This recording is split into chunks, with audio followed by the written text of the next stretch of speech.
주님 마지막 날에 오신 여러분 진심으로 환영합니다.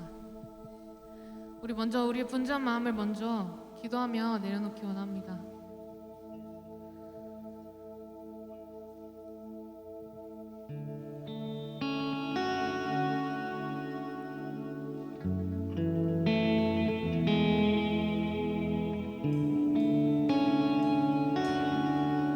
주님께 은혜 받기 위해 나왔습니다.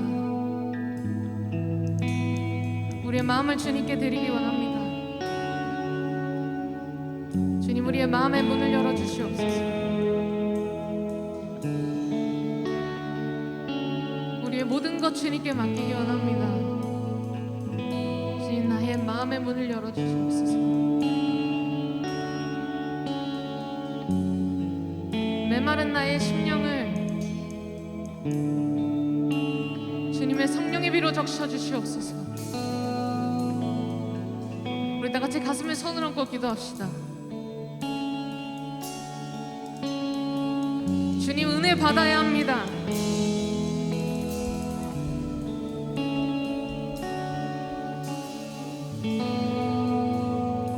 주님, 이 캠페인을 통해 내가 변화받아야 합니다.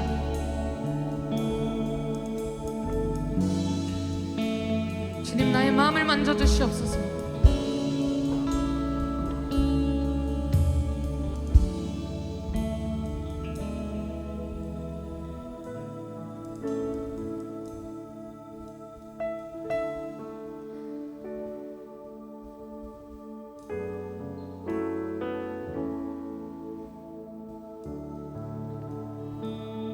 여러분은 살아계신 하나님을 믿으십니까? 하나님께서는 죽지 않으셨습니다.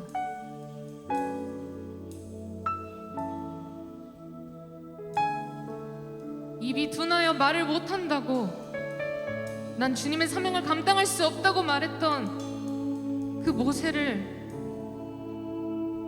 수십만 명의 이스라엘 백성을 이끄는 그런 리더자로 만드신 그 하나님은 죽지 않으셨습니다. 하나님은 살아계십니다. 우리 오늘 그 믿음을 먼저 회복했으면 좋겠습니다. 우리 다 같이 두 손 들고 기도합니다. 주님의 은혜를 구합니다. 주님의 은혜를 구합니다. 모세와 함께 하셨던 하나님, 그 살아계신 하나님께서 오늘 이 시간 나의 마음속에 임재하여 주시옵소서. 내 마음이 둔하고 내 귀가 둔하고 내 눈이 둔하여 주님을 볼 수 없으나 주님이 함께 하시면, 주님이 임재하시면 내가 다시 주님을 바라볼 수 있습니다. 내가 다시 주님을 바라보며 주님과 동행할 수 있습니다.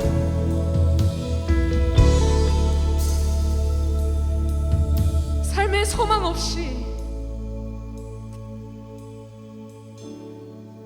모든 꿈과 희망이 없이 매일매일 차라리 죽고 싶다 생각하며 살아가고 계시지는 않으셨습니까? 하나님이 주셨던 나의 비전이 무엇이었는지, 하나님이 나에게 주셨던 꿈이 무엇이었는지 내가 까먹고 살아가진 않았습니까? 아니야, 알더라도 내가 알고는 있지만 내가 차마 그 길을 갈 용기가 없진 않으셨습니까?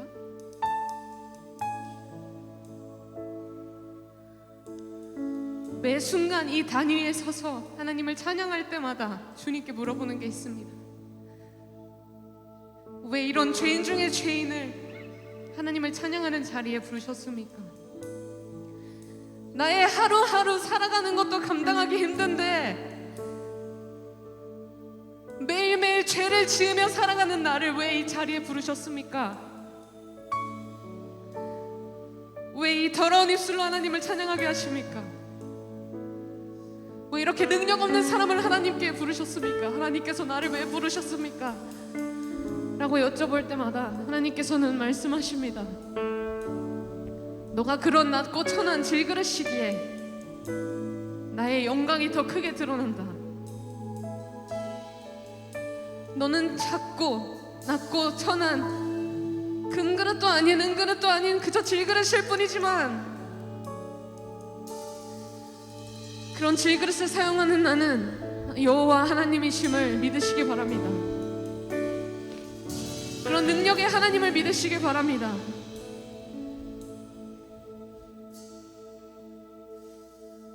주님, 나의 삶을 주님의 사랑으로 채워주시옵소서. 주님, 내가 주님께 두 손 들고 기도합니다. 시간 주님께 두 손 들고 찬양하는 모든 청년들에게 주님의 사랑으로 채워주시옵소서.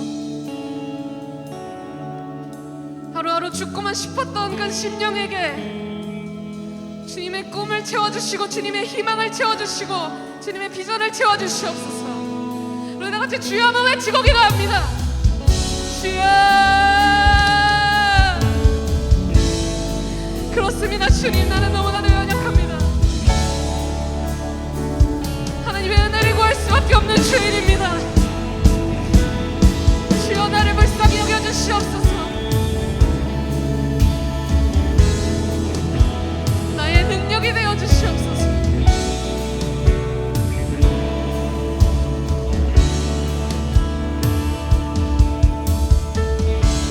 주님의 사랑으로 가득 채워주시옵소서.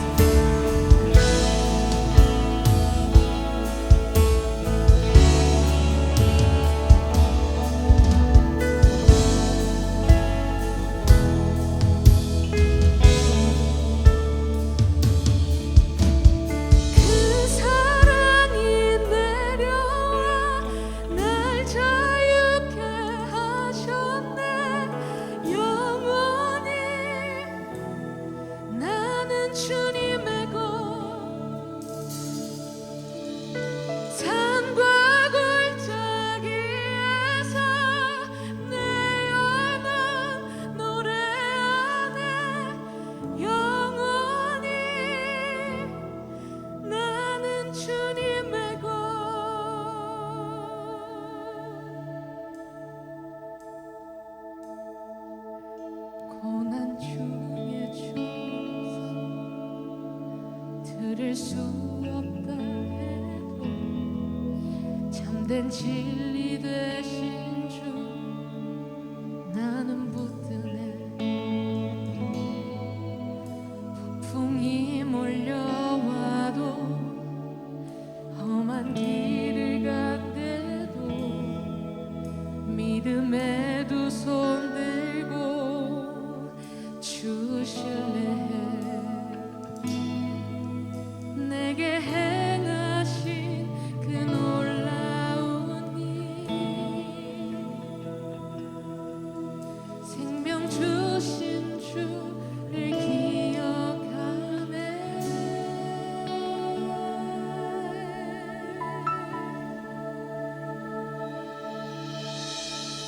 그 사랑이 내려와 날 자유케 하셨네. 영원히 나는 주님의 것. 산과 골짜기에서 내 영혼 노래하네. 영원히 나는 주님의 것.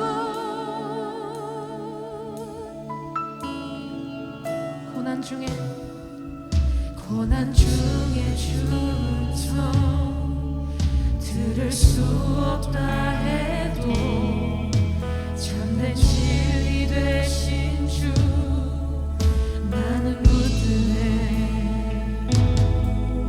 폭풍이 몰려와도 험한 길을 간대도 믿음의 두 손 들고 주시네.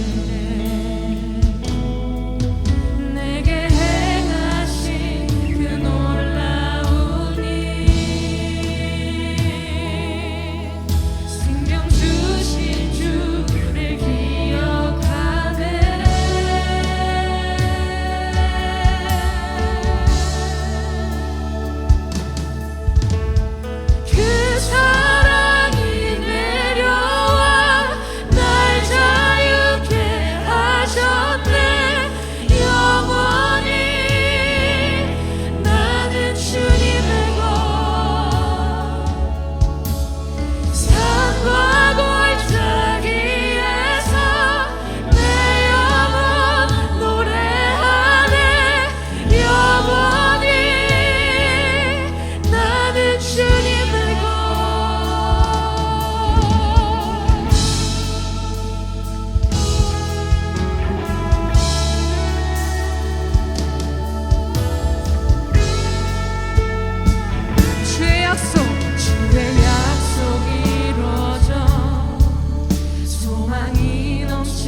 기도합니다.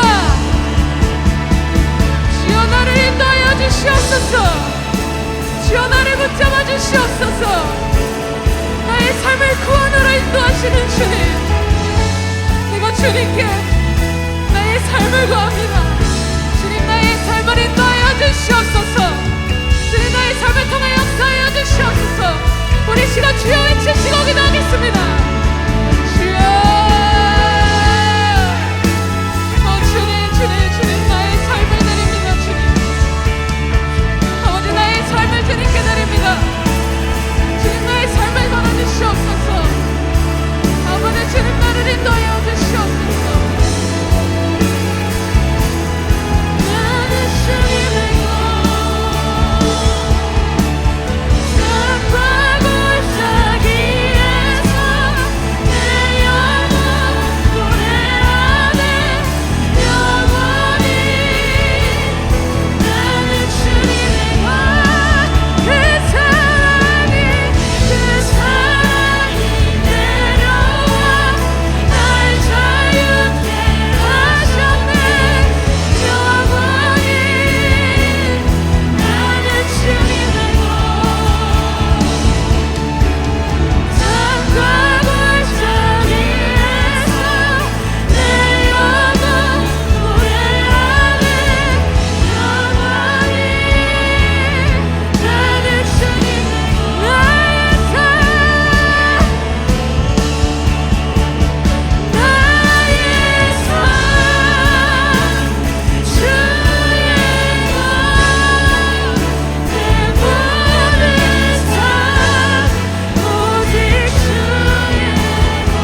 나의 삶, 주의 것, 내 모든 삶 오직 주의 것, 나의 삶, 주의 것, 내 모든 삶 오직 주의 것, 나의 삶,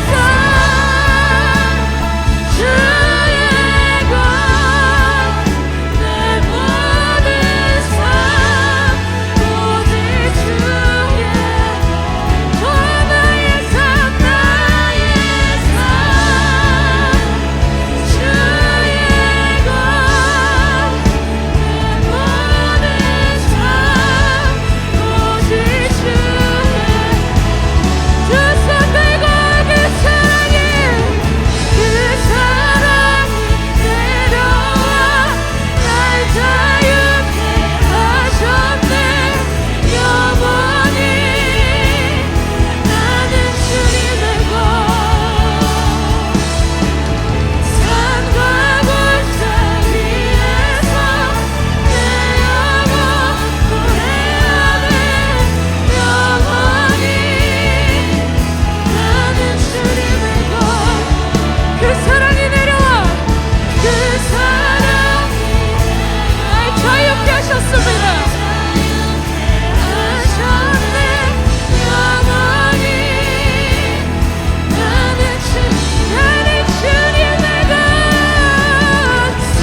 산과 골짜기에서 내 영혼 노래하네. 영원히 나는 주님의 것,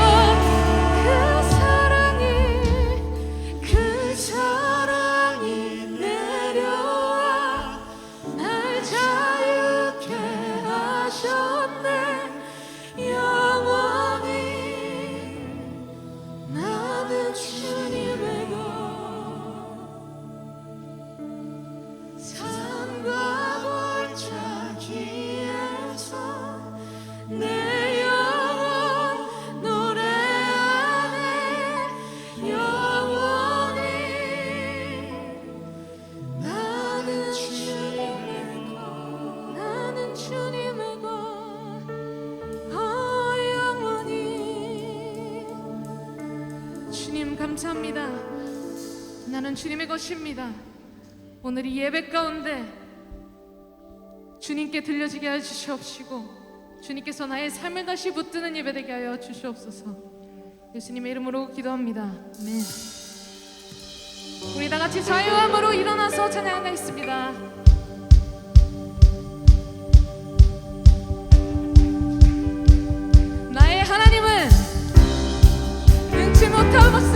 충만하십니다. 할렐루야.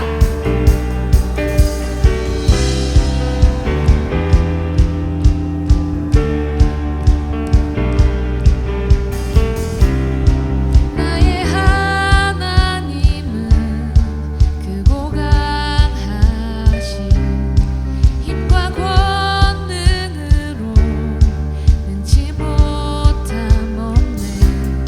산과 들과 골짜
선포합니다.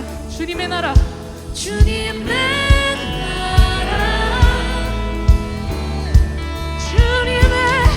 주님의 나라 고도리라. 내 모든 것들이 내 세상 그 무엇보다 오직 주, 지금 내 안에 계신 주, 주의 빛 세상 보도록 약한 내 모습 사라져. 주 하나님, 주 하나님 결박을 끊으신 주, 빛 되신 주께 모든 것 외친 오직 주. 찬양하네.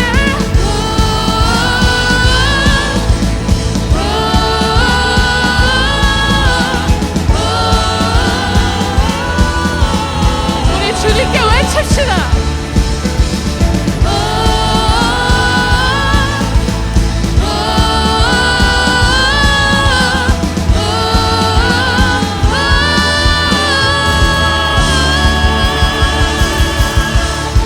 오직 주, 주님이 나의 힘과 권능 되십니다. 나 주님 안에 두려웠습니다.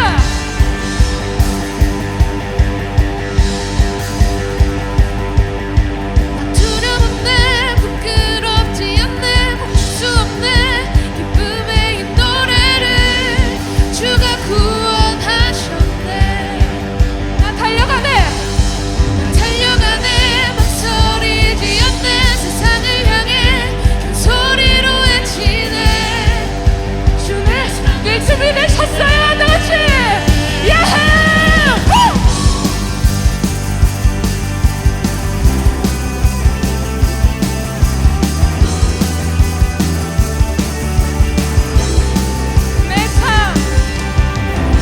내 삶 주의 손 안에 있네.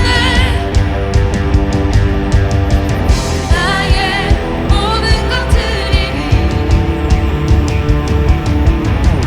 크고 놀라우신 주의 사랑,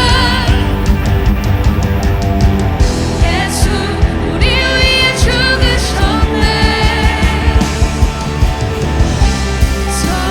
성령의 불 내 안에 계시네. 다 함께 찬양해. 두려웠네, 부끄럽지 않네, 멈출 수 없네, 기쁨의 이 노래를 주가 구원하셨네. 나 주님께 달려갑니다. 달려가네, 망설이지 않네, 세상을 향해 소리로 외치네. 주 내 삶 다스리네.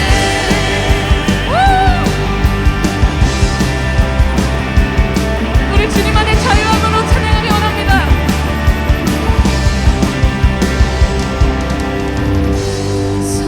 성령의 불 내 안에 계시네. 내 안에 계시네. 성령의 불, 성령의 불 내 안에 계시네. 다 함께 찬양해.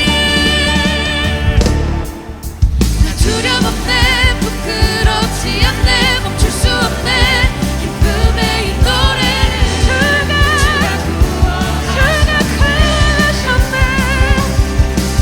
나 달려가네, 망설이지 않네, 세상을 향해 큰 소리로 외치네.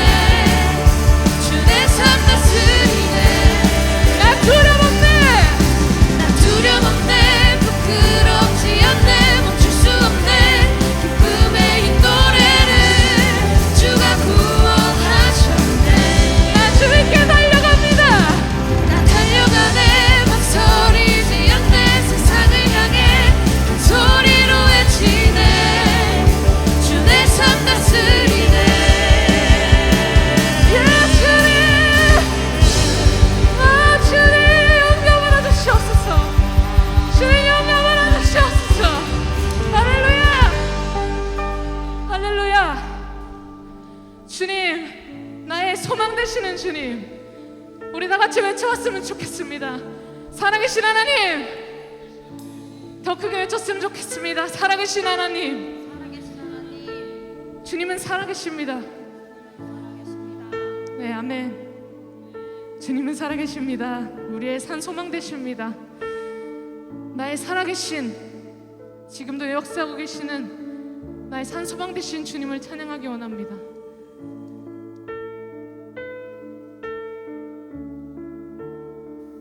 깊은 절망의 수렁 가운데 주님께 닿을 수 없던 우리, 절망 가운데 하늘을 향해 주의 이름 나 부를 때, 어둠을 뚫고 오신 주 사랑, 나의 절망 거두셨네. 주님의 공로 다 이루셨네. 주 예수 나의 산소망. 그 누가 주의 자비를 따라 한없는 은혜 증명할까. 영광을 떠나 이 땅에 오신 죄가 되신 구주 예수, 주의 십자가 내게 말하네. 영원히 난 용납됐네.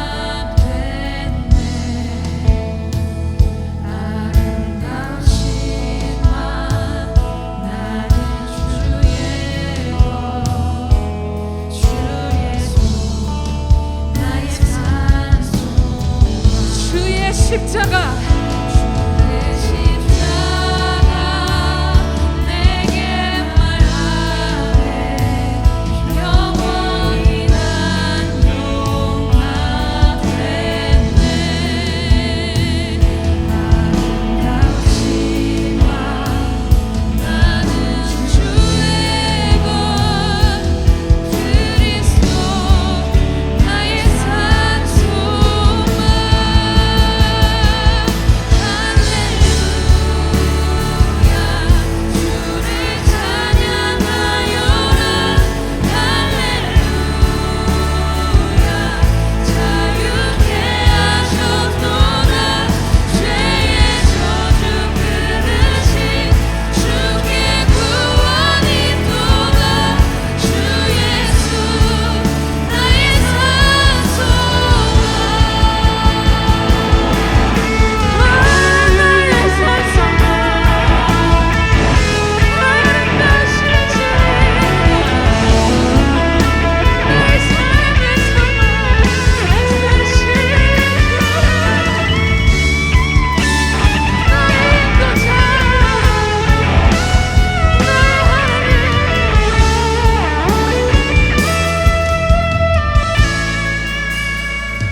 장사된 몸에 부활의 호흡 시작됐네. 유다의 사자 위험찬 선포, 사망이 무너졌도다. 아멘. 언약된 아침 장사된 몸에 부활의 호흡 시작됐네. 유다의 사자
진리 되십니다.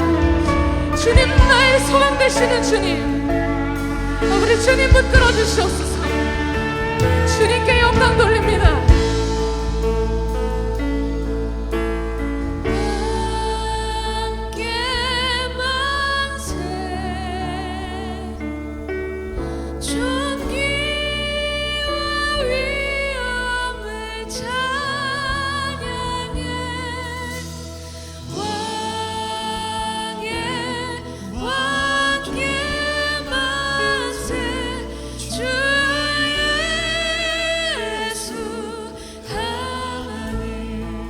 손 들고 왕께 만세. 왕께 만세. 존귀와 위엄을 찬양해. 왕께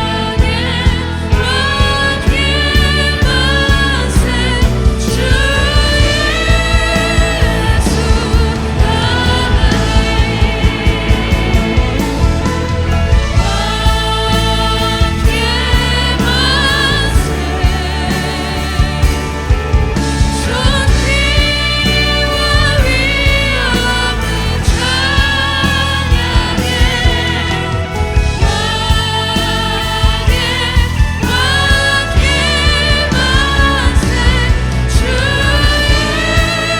예수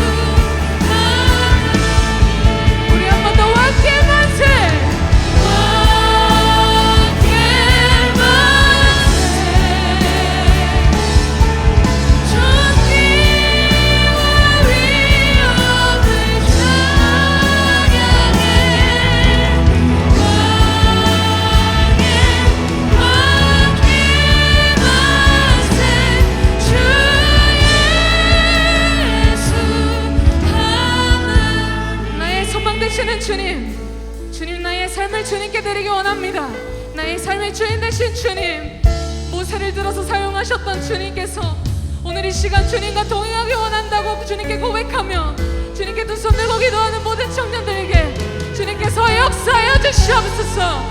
주님이 소망 되신다고, 주님만이 나의 소망 되신다고 우리 다 같이 주여 한번 외치고 기도하겠습니다. 주여,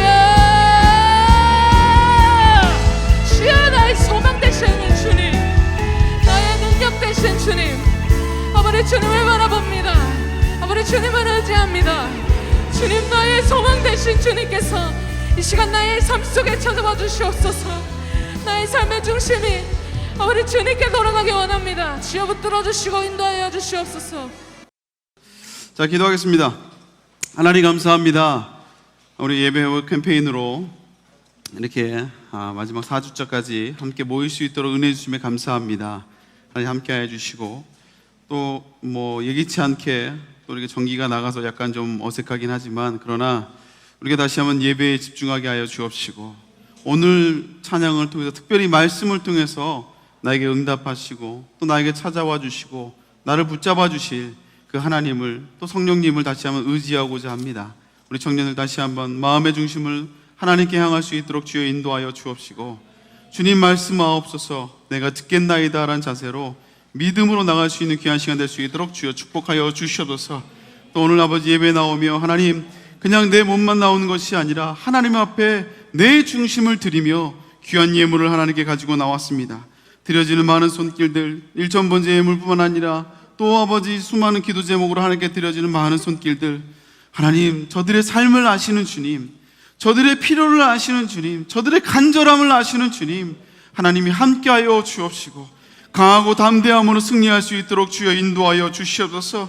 이 쓰여지는 아버지 이 기도 제목이 저들의 간증의 제목이 되게 하여 주옵시고 하나님이 내 삶을 통해서 어떻게 역사하신지를 고백하는 아버지 간증의 스토리가 될 수 있도록 주여 축복하여 주시옵소서.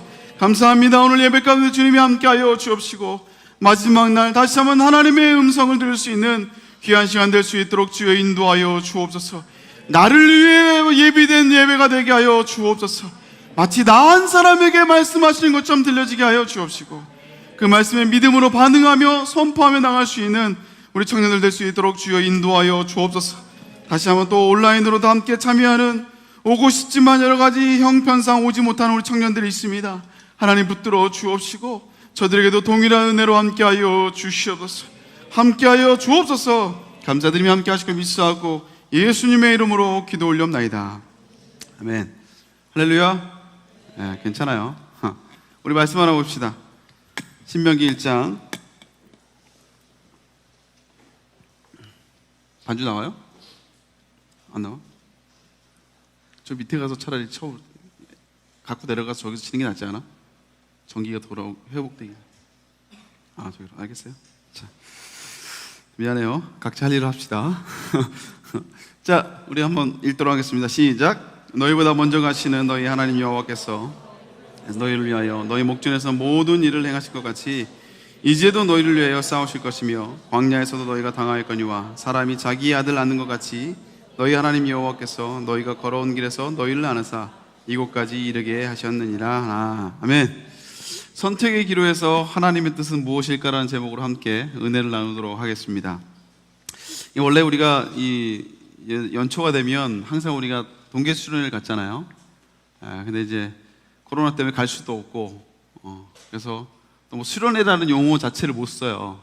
그래서 어차피 우리가 토찬이 있었으니까 정식 예배로 주보에 올라가 있기 때문에 정식 예배는 되거든요. 그래서 우리가 그럼 토찬으로 해서 예배 회복 캠페인으로 가자 해서 이렇게 원래 2주로 토주 이렇게 진행을 했다가 다시 뭐 상황상 교회 상황상 이제 매주 한 주마다 이렇게 번갈아 이제 이렇게 매주마다 하게 되었습니다. 사실은 연장을 해야 연속으로 해야 사실 이게 연계성도 있고 훨씬 더 은혜가 더 풍성한데 뭐 좀 아쉬운 마음이 좀 있긴 합니다. 뭐 그래도 이 상황에서 우리가 예배할 수 있다는 그 자체가 감사한 건 줄로 믿습니다. 이 자체가 감사한 거예요. 우리가 예배할 수 있다는 게 얼마나 참 감사한지 몰라요. 어쨌든 우리가 코로나라는 이 태풍의 중심을 우리가 지나가고 있어요. 우리가 함께 기도의 제목 중에 하나는 중대본에서 어떤 제한이 오고 또 5인 이상 모이는 거 금지 뭐 안 풀리고 뭐 이런 거 갖고 막 불평하지 말고요. 그 지난주 주일 저녁에 그 메디컬 처치 헌신 예배가 있었거든요. 그때 이재원 전사님이 그 설교를 하시면서 무슨 얘기를 했냐면 이제 이 코로나 바이러스에 대해서 인간의 반격이 시작됐다 이거예요. 그러면서 무슨 말을 하냐면 근데 정말 우리가 기도해야 된다 이거죠.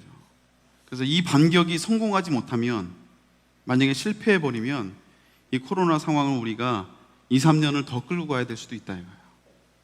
근데 그 얘기를 내가 딱 듣고 이게 백신이 나왔다고 좋아했는데 나는 언제나 만나 이렇게 생각을 했는데 이게 우리가 집단항체가 만들어지지 않고 이 코로나를 극복하지 못하면 이런 상태를 우리가 2, 3년간을 더 버텨야 된다는 거예요. 그래서 정말 기도가 필요하다고. 여러분 함께 기도할 수 있기를 바랍니다.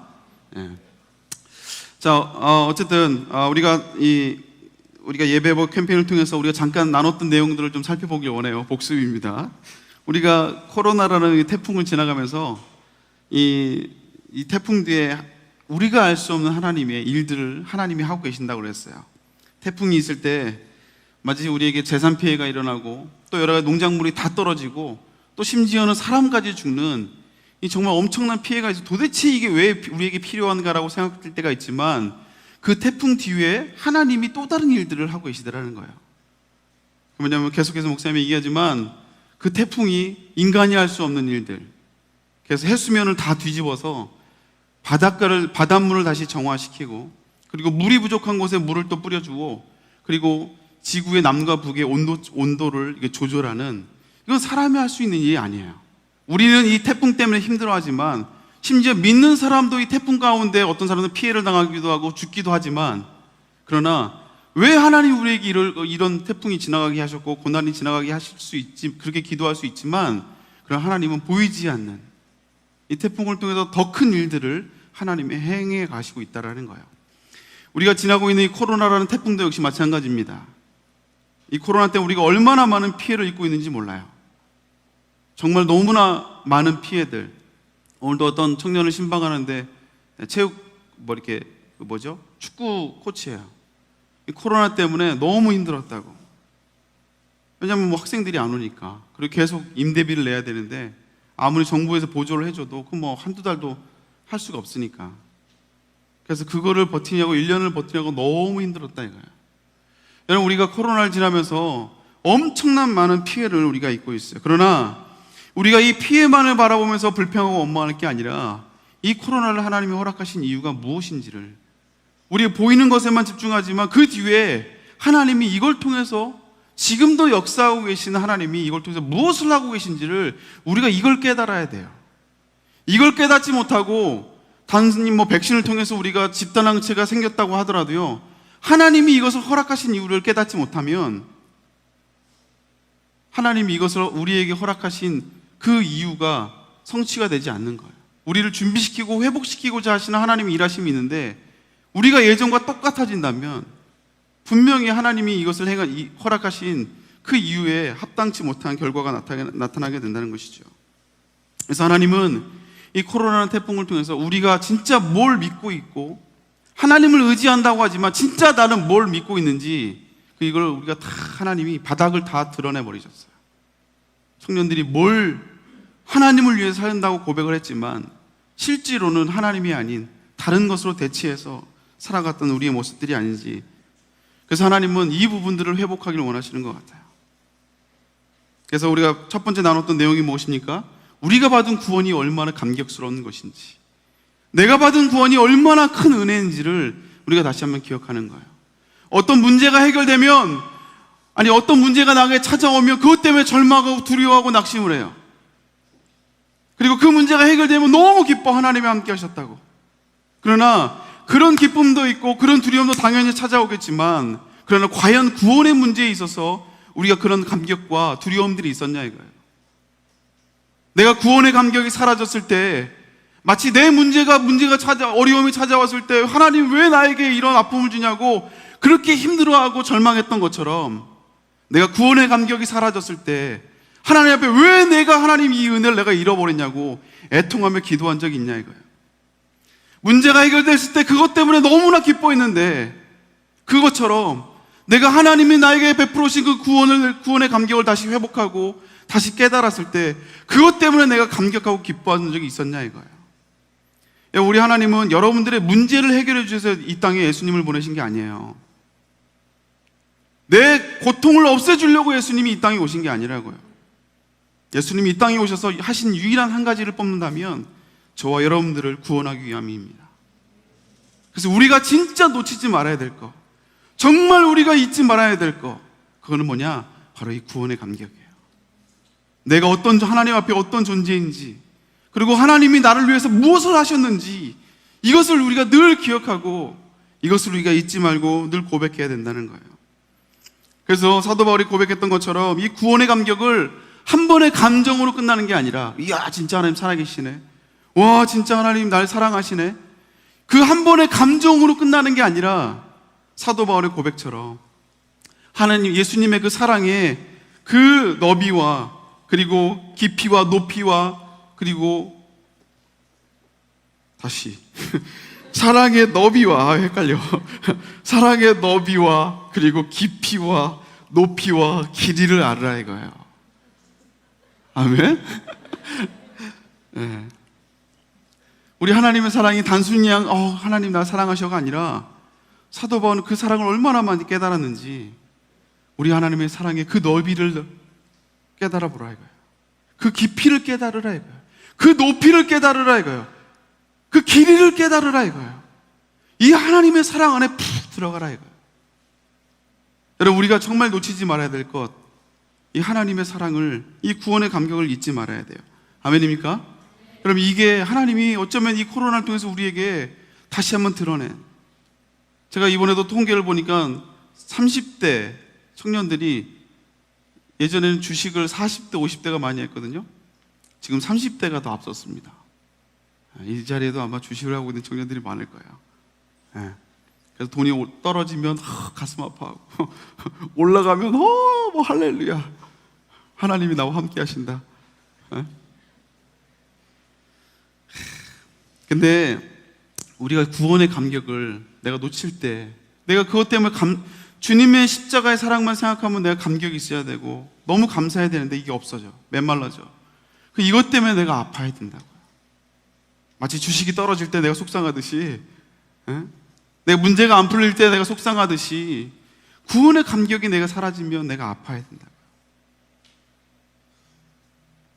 이게 우리 신앙의 시작이에요. 다시 하나님 회복시키고자 하는. 그리고 두 번째는 뭐예요? 두 번째 살펴봤던 건, 그럼 이 구원의 감격의 시작이라면, 화살 그림 좀 보여주세요. 그 시작이, 우리의 신앙의 시작이 구원의 감격의 시작이라면, 이제 우리가 가야 될, 바라봐야 될 그 방향이 뭐냐? 스타트는 구원의 감격이지만, 그러나 이제 우리가 바라보며 가야 될 표대는 뭐냐? 바로 하나님의 영광이라는 표대예요. 아멘입니까?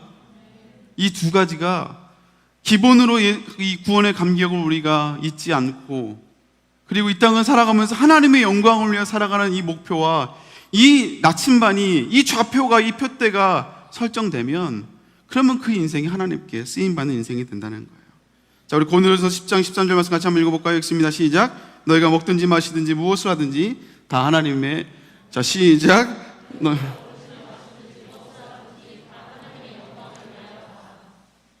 아멘입니까? 정말 중요한 목표예요. 정말 이걸 늘 우리가 고백해야 되고, 지금 내가 지금 하고 있는 것이, 내가 지금 준비하고 있는 것이 과연 이 하나님의 영광을 위해서 준비하고 있는 것인가? 우리는 늘 질문해야 됩니다.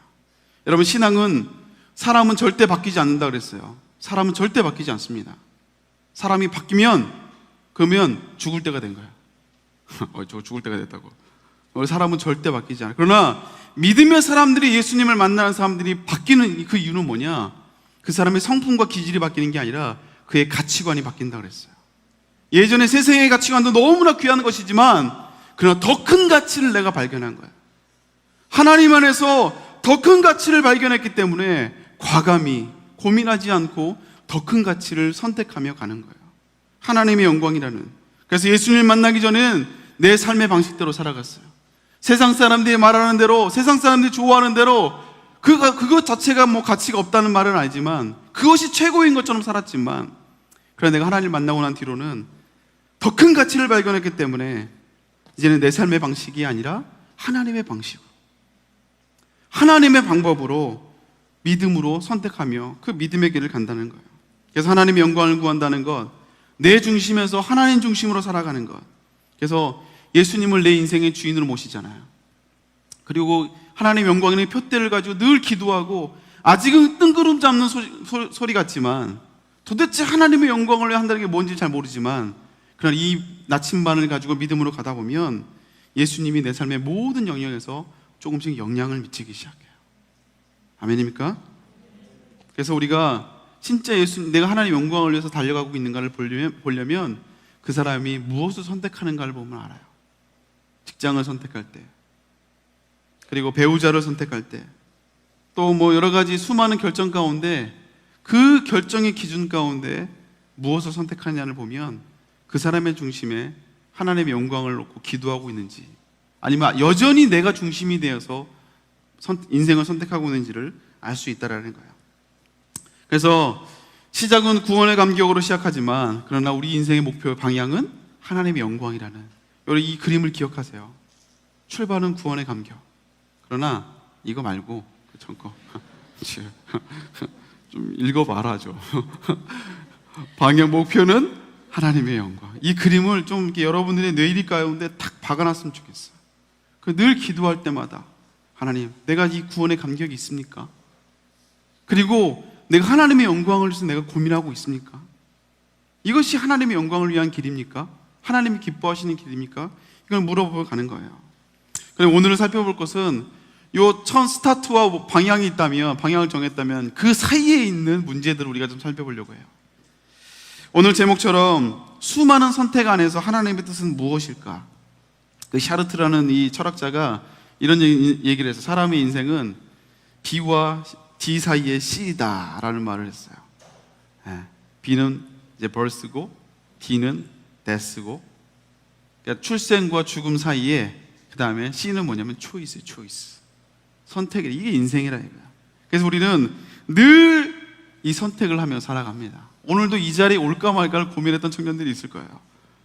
신청을, 비도 오고 기분도 그렇고 해서 신청을 했지만 원래는 2주만 가려고 그랬는데 갑자기 4주로 넣어서 원래는 내가 갈 게 아니었어. 하면서 수많은, 그래서 저는 비가 온 게 너무나 감사해요. 애들 못 놀러 가고 할렐루야, 갈 데가 없으니까 여기라도 와라 하면서. 여러분, 우리는 수많은 선택으로 우리의 삶이 채워집니다. 그래서 진로를 선택하고 또 직장을 선택하죠. 그리고 이걸 할 것인가 말 것인가를 선택해야 되고, 또 이쪽이냐 저쪽이냐를 선택을 해야 돼요. 하다못해 식당에 가도 짜장면이냐 짬뽕이냐, 이 인생 최고의 갈등입니다. 오죽하면 이 한국 사람들은 이 결정을 잘 못해가지고요, 이 결정장애라는 말이 있어요. 결정을 잘 못해. 그래서 오죽하면 짜장면 집에서 짬짜면을 만들었겠어요. 고민하지 마시오. 짬짜면. 그래서 이 팁인데요, 여러분, 특히 남자들은 잘 기억하세요. 여러분, 소개팅이나 처음 내가 누구 자매를 만나잖아요. 그러면 만나서 데이트를 하면서 식사를 해야 되잖아요. 그럼 뭐 먹을까요?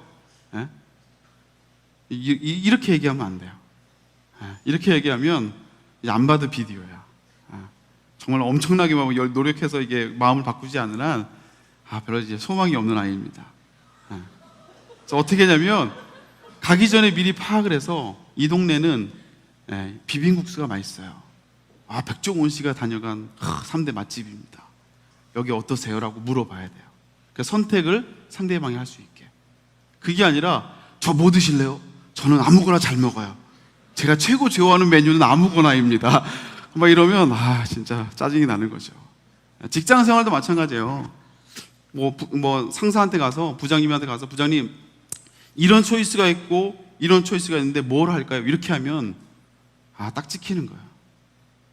그게 아니라 이 상황에서 이게 있고 A가 있고 B가 있는데 제 생각에는 A가 훨씬 나은 것 같습니다. 어떻게 할까요? 이렇게 본인이 결정해서 초이스를 던져줘야, 그래야 상사가 이런 문제가 있고 이것 때문에 이거 초이스가 있구나. 그래서 상사의 그런 관점으로 선택할 수도 있고, 아니야 이게 훨씬 더 나아 하면 그걸 따라가는 거예요. 이렇게 해야 되는 거예요. 근데 많은 사람들이 이 초이스를 잘 못합니다. 선택을 힘들어요. 그래서 목사님이 사역을 하면서 기도 부탁을 받는 것 중에 대부분이 뭐냐면 이 선택의 문제에서 기도 부탁을 해요.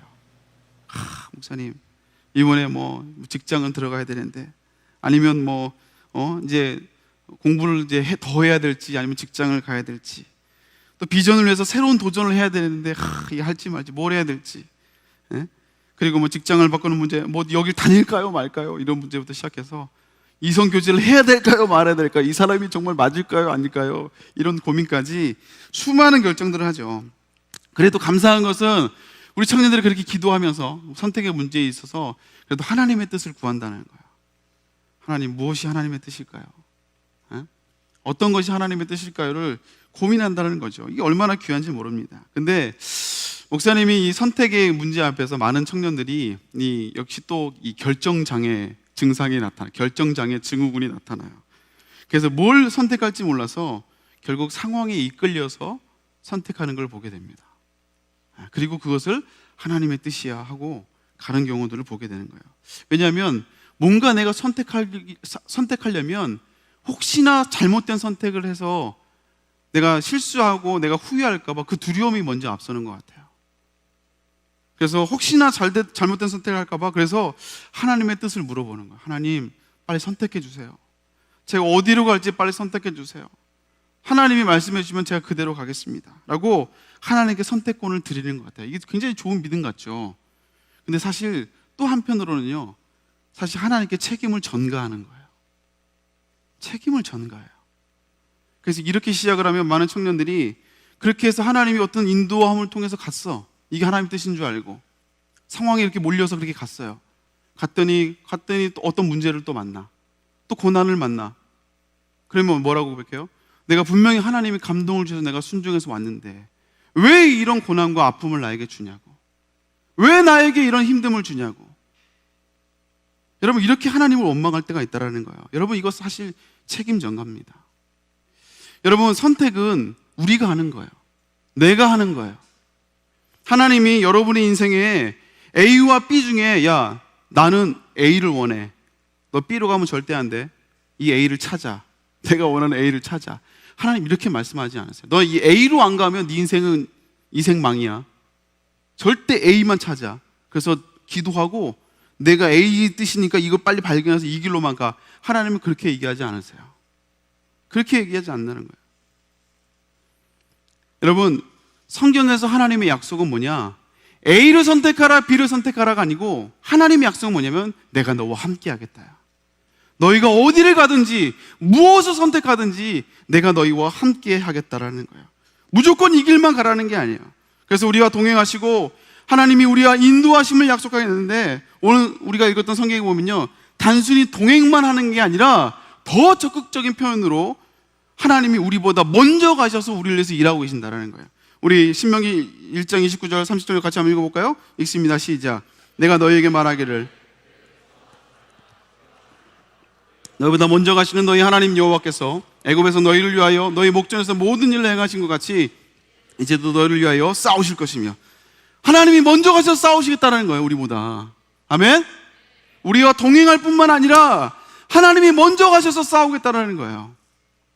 근데 목사님 이 말씀을 보다가 하나의 답답함이 생겼어요. 그게 뭐냐면, 하나님이 먼저 먼저 앞서가서 싸운다고 얘기했는데, 근데 진짜 우리가 선택의 문제에서 필요한 건 뭐냐면, 하나님이 앞에 가서 싸우시는 것보다 더 중요한 건 뭐냐면, A냐 B냐를 알려주고 난 다음에 하나님이 먼저 가셔야지.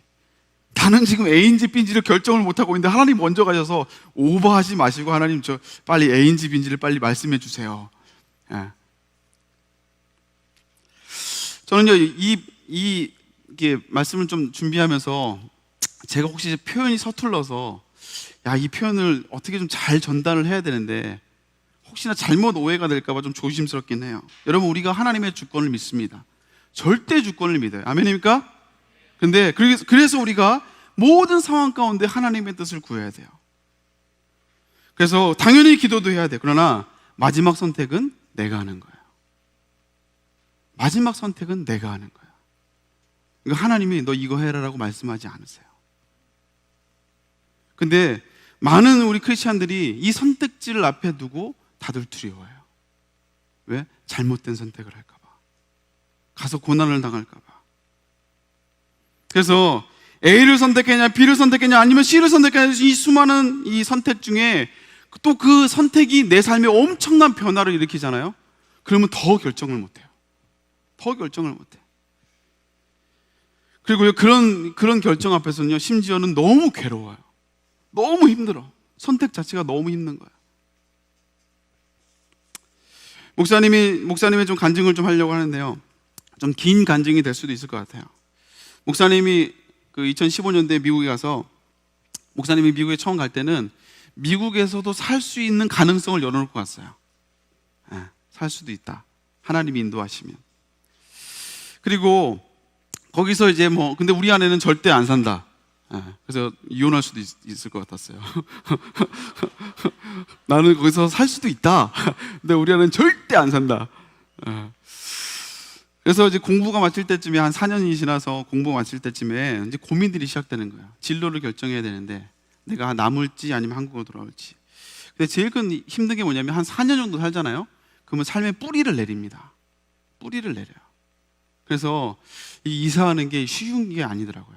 나 혼자만 있는 게 아니고 가족들이 다 있으니까 이게 쉽지 않아요. 그래서 내가 미국 갈 때 모든 짐을 다 정리하고 갔잖아요. 다 버리고. 다 정리하고 다 버리고 왔어요. 다 줄 사람 다 주고. 근데 다시 돌아오려면 모든 걸 다시 시작해야 돼. 그리고 또 이제 제일 큰 문제 중에 하나는 뭐냐면, 이제 아이들이 미국에 가서 잘 적응을 했는데 4년 동안 살면서, 근데 다시 돌아왔을 때 우리 큰아들이 이제 6학년인데 돌아올 때쯤이 이제 조금씩 사춘기가 시작되는데, 곧 중학교를 가야 되는데 이 아이가 잘 적응할 것인가, 이 문제가 저에게 참 큰 두려움이었어요. 그래서 이게 왔다가 혹시 내가 온 것을 후회할까 봐, 자식 때문에, 우리 아들 때문에. 그래서 이제 공부가 마쳐질 때쯤 이제 다음 진로로 항상 하나님께 기도하는데요, 하나님, 한국으로 돌아갈까요?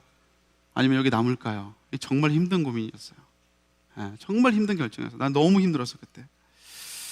근데 유학 중에 담임 목사님이 워싱턴에 2번을 온 적이 있었습니다. 국회 조창기도 이런 것 때문에 2번이 오셨어요.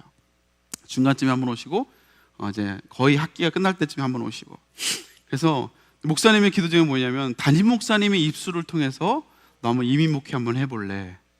그래서 담임 목사님의 축복을 받고 이민 목회에 남으면 그럼 하나님의 뜻인 줄 알고 남겠습니다 라고 기도를 했어요. 그래서 목사님 오실 때마다 찾아가고, 목사님 운전 싫어한다 그랬잖아요. 예? 그 워싱턴까지 3시간 4시간을 가야 되거든. 그 싫어하는 운전을 하면서 가서 목사님께 뭐 이제 이것저것 얘기하면서 목사님의 그 답을 유도해내려고. 그래서 막 우리 아이들이 정말 힘들었는데 너무 잘 정착을 했다. 아이들을 팔아가면서. 그래서 뭐 애들은 뭐 괜찮냐고, 한국 돌아오는 거 어때? 애들은 너무 두려워한다 하면서 아무래도 좀 남아 있어야 될 것 같다라고 이렇게 막 얘기를 하는데, 목사님이 뭐라 하시냐면, 나도 당신도 자식을 키우는 부모 입장으로서 충분히 이해가 된다 이거야. 그러면서 뭐라고 말씀하시냐면, 알아서 결정해. 내가 원하는 건 그래, 그럼 한번 이민복회 한번 해봐라, 여기 세대교회 지교회를 한번 세워봐라, 뭐 이렇게 해줄 줄 알았는데 그게 아니라, 그래 마음 알아서 결정해라.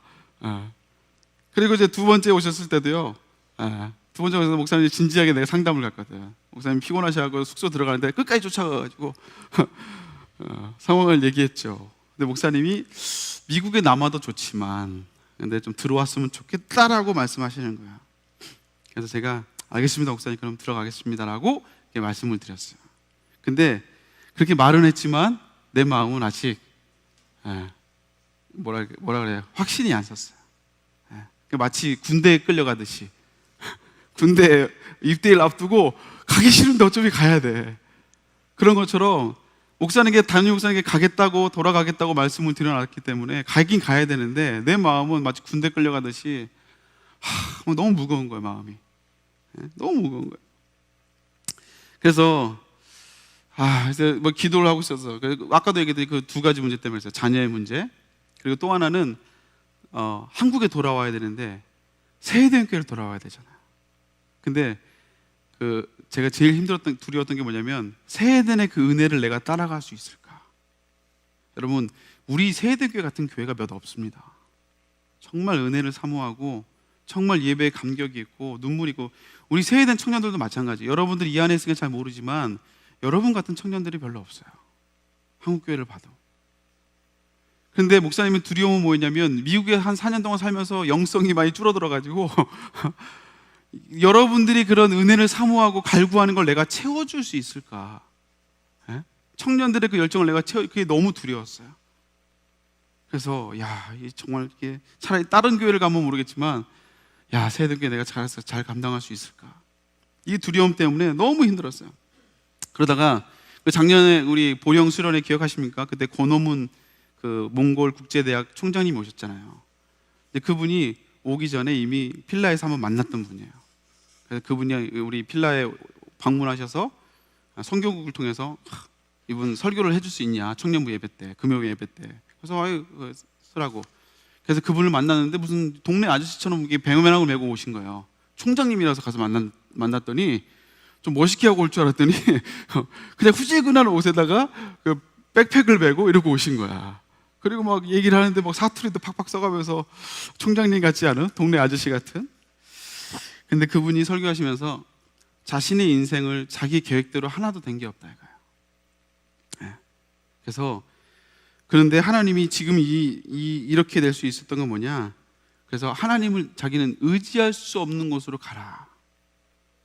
의지할 수밖에 없는 곳으로 가라. 안전한 곳, 세이프 존을 떠나서 하나님을 의지할 수밖에 없는 곳으로 가라 이거야. 그럴 때 하나님의 인도하심을 경험하고, 청년의 때 그런 하나님을 경험해야 하나님이 우리의 삶을 통해서 열매를 맺는다 이거예요. 그분의 삶의 간증이 우리가 다 들었잖아요. 그분의 삶이 그랬거든. 그래서 우리 청년부 필라에 있을 때 영생교회 청년들이 그 예배를 드리는데 목사님이 제일 은혜를 받았어요. 내가 너무 은혜를 받았어. 그래서 그 말씀 통해서 목사님이, 그러면 하나님을 의지할 수밖에 없는 곳은 어딘가? 그게 한국에서 한국. 그래서 한국으로 가자. 그래서 마음을 딱 결정했어요. 가야겠다.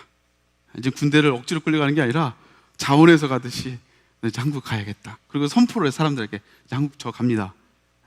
그 전까지는 한국 들어가요. 글쎄요. 기도해봐 이러다가 이제는 갑니다. 그리고 이제 우리 가정 예배를 드리는데, 가정 예배 드리면서 이제 한국 들어가기로 했다고. 그리고 가정 예배를 드리는데 하나씩 기도 제목을 얘기하는데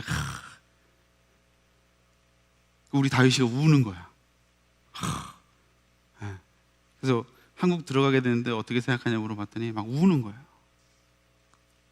그 이유가 뭐냐? 이제 한국에 가면 친구들이 자기를 받아주지 않을 것 같다라는 거야. 2학년 때가 왔으니까 2학년, 6학년 이 갭이 있잖아요. 그러니까 한국에 가면 또 적응을 해야 되고, 그리고 친구들이 자기를 받아주지 않을 것 같아서 막 가기 싫어가지고 막 펑펑펑 우는 거예요. 그래서 이게 마지막 마무리 기도를 해주는데 막 엄청 울어요. 그래서 이제 제가 이제 위로도 할 겸 다윗에게, 다윗아, 네가 기도해 봐라 그럼. 하나님이 정말 남는 게 하나님의 뜻이라면 네가 기도해 봐라. 그럼 하나님이 네 기도로 응답해 줄지 누가 아냐? 또 새로운 길을 인도해 줄지 누가 아냐? 기도해 보라고. 그리고 대신 아빠는 사역 자리는 찾지 않을 거야. 혹시 누군가가 나에게 청빙을 제안을 해주면 그럼 그걸 하나님의 뜻으로 알 테니까 네가 한번 기도해 봐라. 라고 이제 했어요. 이제 위로차. 그리고 나는 이제 갈 준비를 이제 마음의 정리를 하고 5월달에 졸업식을 하고 6월달까지 사역을 마무리하고 이제 7월 한 달 동안 이제 갈 준비를 하려고 사역을 쉬고 있었어요.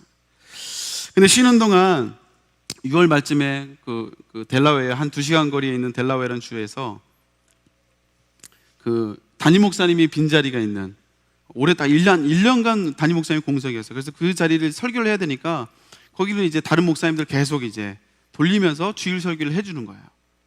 그래서 저에게 갑자기 빵꾸가 났다고, 갑자기 저에게 혹시 가줄 수 있냐고. 그래서 알겠다고 그러면 가겠다고 해서 6월 말에 한번 갔다 왔어요. 그리고 갔다 오고 난 다음에 또 이제 사임을 하고 나서 7월에 이제 쉬는 동안 쉬고 있으니까 또 공석이니까 한번 갔다 오라고. 그래서 아예 안 갈라 그랬는데 이제 우리 아내가 뭐라냐면 빨리 이삿짐 돈 필요하니까 빨리 이사비나 벌어오라고. 가면 이제 사례비를 주거든. 설교하고 한 300불을 줘요. 그러면 이제 그게 또 이사를 할 때 또 되니까. 그래서 이제 돈을 벌러 또 이제 설교를 해주러 또 갔죠. 가는데 이제 거기서 식사를 끝나고 이제 같이 이제 예배를 끝나고 같이 교제를 하는데 그분들이 항상 물어봐요. 왜냐면 담임 목사님 공석이니까 오시는 분들마다 항상 물어보는 거야. 예. 그래서 뭐 어떻게 되시냐, 좀 공부 중이냐, 언제 끝나냐, 또 뭐 갈 데가 있냐, 이거 항상 물어보시는 거예요. 그래서 저는 다 끝났고 세해대교로 갑니다. 세해대교 어떤 교회인지를 아니까요. 또 큰 교회고 영향력 있는 교회라는 걸 알기 때문에, 그리고 난 거기서 자라왔고 다시 유학하고 다시 돌아간다고. 예. 그리고 이미 티켓도 이제 7월 말이면 이제 간다고, 끝난다고, 이제 티켓팅해서 가야 된다고. 그래서 여지를 안 남겼어요. 여지를. 혹시나 그분들이 기대감을 가질까 봐. 그런데 이제 떠나기 한 20일 보름 앞두고 갑자기 연락이 온 거예요. 정리를 하고 있는데 그 장로님들이 회의를 해서 갑자기 저를 청빙하겠다고 만나자는 거예요. 만나자는 거. 그래서 필라로 그분들이 찾아왔어요. 장로님 두 분이서. 자기들이 당회를 했는데 담임 목회자로 청빙을 하고 싶다고. 근데 청빙은 둘째치고 우선 신분이 안 되니까 이제 6월 말이면 이제 7월 말이면 끝났거든요. 들어와야 되니까 빨리 이것부터 연장을 하자고. 연장하고 난 다음에 뭐 청빙 문제는 다시 얘기하자고. 여러분 이때 되니까 더 헷갈리기 시작한 거야. 왜냐하면 힘들게 마음을 다잡았는데, 그리고 내가 우리 아들한테 뭐라 그랬어요? 난 청빙 자리에 안 찾을 거야. 뭐 관계도 별로 내가 영향력도 없고 날 아는 사람도 없기 때문에 청빙이 들어올 이도 없지만, 그래서 그냥 청빙이 들어오면 그 하나님 뜻으로 알 테니까 다시 한번 기도해봐라 했는데 진짜 청빙이 들어온 거예요. 힘들게 마음을 다 잡았는데 갑자기 이렇게 훅 들어와 버린 거예요. 그래서 이때부터 더 헷갈리는 거예요. 그래서 우리 아들이 진짜 빡세게 기도했나? 와, 우리 하나님이 우리 아들의 기도를 금식하며 기도했나? 그래서 우리 아들한테 기도하고 있냐? 물어보더니 자 기도하고 있대. 기도하고 있다는 거예요. 그래서 그 제안을 받고 제가 그 주에 월요일 날 그 장로님들을 만나고 목요일 날 제가 섬기던 그 영생교회 올로 목사님이 계셨어요. 은퇴하신. 이제 그분께 제가 같이 이제 한국 돌아간다고 인사를 드리고 간 날이 목요일이었어. 그래서 뉴저지까지 올라가서 그 목사님에게 이제 저 갑니다라고 인사를 드리러 왔는데 고민 상담을 하게 된 거야. 내가 하나님의 뜻이라 생각해서 하나님을 의지할 수밖에 없는 곳으로 가라 해서 한국을 선택했는데 갑자기 이 청빙 제의가 들어왔다. 내가 어떻게 해야 되냐, 목사님. 좀 조언을 달라고. 근데 그분이 듣더니 뭐라 하냐면, 하나님을 의지할 수밖에 없는 곳이라면 이민 목회다. 왜냐하면 이민 목회가 힘들기 때문에 이민 목회는 정말 하나님을 의지할 수밖에 없는 것이다. 그리고 현실적으로 아이들이 여기서 공부하며 환경이 좋으니까 공부하고 그 신분이 얻어지면 그럼 그때라도 가라. 다시 한국으로 들어가면 된다. 한 3, 4년만 있으면 신분이 나오니까 아이들이 공부할 수 있도록 환경을 만들어주고 그리고 한국을 들어가도 되지 않냐. 이런 현실적인 제안도 해주시는 거예요. 여러분, 제가 돌아갈 교회가 있고 세해된 교회라는, 정말 모든 목회자들이 가고 싶어하는 그런 세해된 교회라는 가야 될 곳이 있고, 그리고 또 담임 목사 청빙이 들어왔어요. 여러분, 어쩌면 남들이 봤을 때는 이 배부른 소리 하고 있네 할 수 있지만, 목사님은 이거를 누구에게도 말도 못하고 그걸 고민이라고 하고 있냐? 사람들은 정말 이렇게 할 수 있기 때문에 누구에게 말도 못하고 목사님이 다시 가스는 마을이가 시작된 거예요. 한 보름 남겨놓고, 비행기 티켓 보름 남겨놓고. 그래서 목사님, 하나님 이 두 가지 A와 B 초이스가 있는데 왜 나를 이렇게 헷갈리게 하시냐고. 뭘 선택해야 됩니까? 뭐가 하나님의 뜻입니까? 그리고 여기서 나오는 그 제안도 좋았거든요. 제안도 좋았어요. 근데 내 마음 가운데 보니까 내가 두려움이 있더라고요. 두려움이. A도 선택할 수 없고 B도 왜냐하면 거기에 다 문제들이 있으니까, 장단점이 다 있으니까. 그래서 하나님, 내가 뭘 선택해야 됩니까? 라고 기도할 때, 그 기도하는데 계속 두려움 때문에 기도가 잘 안 되고 했을 때, 목사님이 항상 두려움이 있을 때마다 항상 하는 찬양이 있어요. 그 찬양이 뭐냐면 옛날 찬양인데, 내일 일은 난 몰라요라는 찬양입니다. 내일 일은 난 몰라요. 하루하루 살아요. 불행이나요 행함도 내 뜻대로 못해요. 험한 이 길 가고 가도 끝은 없고 고네요. 주님 예수 발레미사 내 손 잡아주소서. 내일 일은 난 몰라요. 장래일도 몰라요. 아버지여 날 붙드사 평탄한 길 주옵소서. 목사님은 어떤 선택이 있을 때 두려움이 찾아오면, 그리고 기도하는데 기도로 이게 평안함이 안 찾아오면 항상 부르는 찬양이 이 찬양이에요. 그 2, 3절에 보면 1절 보면 야 이게 뭐 그냥 평탄한 거 그냥 이런 것만 고백하냐, 아니에요. 뒤에 보면 사명을 따라 내 마음은 정했어요. 변치 않게 해주소서. 그리고 믿음을 지고 순교자의 신앙 따라 이 복음을 전하겠습니다라는 이 정말 하나님의 인도함을 따라가겠다는 고백이거든요. 그래서 이 찬양을 계속 부르면서 하나님 앞에, 하나님 뭘 선택해야 됩니까? 왜 이렇게 내가 두렵습니까? 근데 기도하다가 하나님이 저에게 주신 감동이 뭐였냐면요, 아들아 A를 선택해라. 미국에 남아라. 내가 너에게 준 거 아니냐? 아들의 기도를 통해서 응답해 줬다. 이게 아니고요, 아니다, 담임 목사를 통해서 오라고 했잖냐? 네가 야, 네 입으로 얘기하고 네가 번복해? B를 선택해라. 이게 아니고요, 내가 원하는 건 A냐 B냐를 하나님께 응답을 구했는데 하나님의 응답은 뭐냐면, 아들아 내가 너와 함께한다. 내가 너와 함께한다. 강하고 담대하라.